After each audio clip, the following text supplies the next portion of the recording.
무리를 다시 불러 이르시되 너희는 다 내 말을 듣고 깨달으라. 무엇이든지 밖에서 사람에게로 들어가는 것은 능히 사람을 더럽게 하지 못하되 사람 안에서 나오는 것이 사람을 더럽게 하는 것이니라 하시고 무리를 떠나 집으로 들어가시니 제자들이 그 비유를 묻자온데 예수께서 이르시되 너희도 이렇게 깨달음이 없느냐? 무엇이든지 밖에서 들어가는 것이 능히 사람을 더럽게 하지 못함을 알지 못하느냐? 이는 마음으로 들어가지 아니하고 배로 들어가 뒤로 나감이라. 이러므로 모든 음식물을 깨끗하다 하시니라. 또 이르시되 사람에게서 나오는 그것이 사람을 더럽게 하느니라.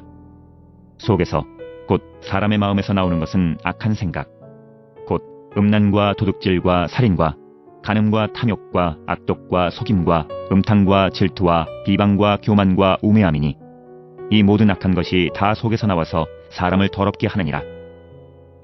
마가복음 7장 14절로 23절. 예수님은 사람 밖에서 들어가는 것이 아니라 사람의 마음속에서 나오는 것이 사람을 더럽게 한다고 하심으로써 정결과 부정의 세 기준을 제시하십니다. 기본적으로 예수님께서는 모든 음식물은 깨끗하다라고 말씀하십니다.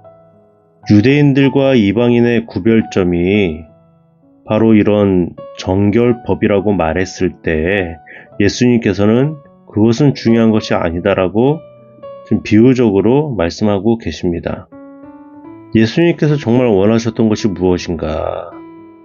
14절에 무리를 다시 불러 이르시되 너희는 이 모인 무리들을 말하는 것이겠죠. 다 내 말을 예수님께서 말씀하시는 것을 듣고 깨달으라.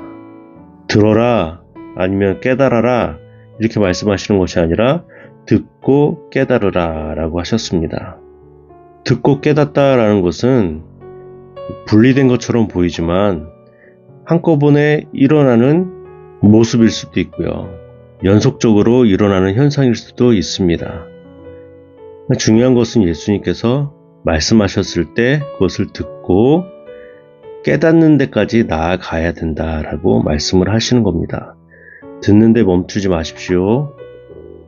그것을 들음으로 깨닫고 삶으로 적용해 나갈 수 있는 우리들의 모습이 있었으면 좋겠습니다. 그러면서 하시는 말씀이 무엇이냐면 사람에게 들어가는 것이 더러운 것이 아니라 사람에서 나오는 것이 더러운 것이다 라고 말씀을 하고 있습니다. 이런 말씀을 누가 할 수 있겠습니까? 사람에게 들어가는 음식물이 깨끗하다. 이 말은 무엇이죠? 하나님께서 창조해 주신 이 모든 것에는 잘못된 것이 없다라고 말씀하시는 것이죠. 하나님께서 이 우주 만물을 창조하시고 다스리시고 섭리하시는 그런 과정 속에서는 아무런 문제가 일어나지 않는데 사람에게서 나오는 그것이 사람을 더럽게 한다라고 하시는 말씀 속에서는 어떤 의미를 가지고 있는가? 속에서 곧 사람의 마음에서 나오는 것은 무엇이라고 말합니까? 악한 생각, 곧 음란과 도둑질과 살인과 간음과 탐욕과 악독과 속임과 음탕과 질투와 비방과 교만과 우매함이다 라고 했습니다. 이 모든 것은 악한 것이다 라고 지금 예수님께서 말씀하시는 거예요. 하나님의 창조 목적과 질서 가운데 있었던 모든 것에는 문제가 없는데 그것을 어겼던 자, 그 인간 속에서 나오는 것들은 지금 너무나 문제가 있고 악한 것이다라고 말씀하고 있다라는 사실입니다. 어쩌면 더 나아가서 인간의 이 원죄에 관련된 부분을 이렇게 비유적으로 말씀하신 것이라고 볼 수가 있습니다. 인간 밖에 있는 음식이 아니라 인간 안에 있는 마음의 부정함과 죄악, 그것이 자리 잡고 있기 때문에 그것이 무엇인지조차도 알 수 없게 되었다. 그 말을 듣고 깨달을 자가 있겠느냐라는 것이죠. 참된 정결이라는 것은 외식함에서 오는 것이 아니라 내 스스로 그것을 지켜 행한다라고 해결할 수 있는 것이 아니다라는 거예요. 우리를 더럽게 하는 그것은 오직 예수 그리스도의 보혈로만 해결이 될 수 있다.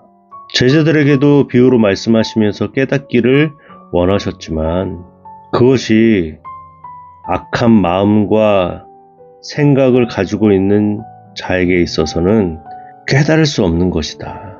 오직 예수님만이 해결하실 수 있다. 정결케 하실 수 있다라는 것을 오늘 본문을 통해서 말씀하고 있다는 겁니다. 그러니 내 자신을 자랑할 수 있겠습니까? 들어가는 것은 깨끗한데 나오는 것은 늘 악한 거예요. 그래서 그 악한 것이 다 속에서 나와서 사람을 더럽게 한다라고 말씀하시잖아요. 그러니 애초부터 이 정결법이라는 것은 제대로 된 것이 아니라는 것이죠. 그 악한 자들이 무슨 정결법을 가지고 논할 수 있겠느냐는 거예요. 참 아쉽습니다. 이해되지 않는 장면들이에요. 오늘 우리가 살아갈 때 말씀이 우리의 삶을 환히 비춰줄 수 있도록 겸손히 인정하고 또 변하게 해달라고 기도했으면 좋겠어요. 예수님께서는 항상 원하시는 것이 다 내 말을 듣고 깨달으라는 거예요. 깨달을 수 있냐는 거죠. 악함이 가득한 마음과 생각을 가지고 있는 우리들인데 우리 스스로 어떻게 듣고 깨달을 수 있겠어요? 믿음 생활 잘한다고 하지만 듣고 깨닫는 거 힘듭니다. 왜냐하면 늘 우리는 죄에 오염된 상태와 환경 속에 살아가고 있기 때문에 그렇습니다. 오직 예수님만이 그 창조 목적과 질서를 이루어 가시는 분이시기에 그분의 말씀을 귀담아 들어야 되겠죠. 깨달아야 되겠죠. 날 정결케 하시는 분이 오직 예수님밖에 없음을 인정하고 믿고 따라가야 되겠죠. 오늘 하루가 그런 하루가 되었으면 참 좋겠습니다. 세상 가운데 살아가지만 이 세상 가운데에서 정말 예수님께서 원하시는 아름다운 말들을 할 수 있는, 속에서 더러운 것이 아니라 깨끗한 말과 행동을 할 수 있는 자, 예수님께서 원하시는 참된 그 정결 의식이 무엇인지를 깨닫고 살아가는 자가 되시길 주님의 이름으로 축복합니다.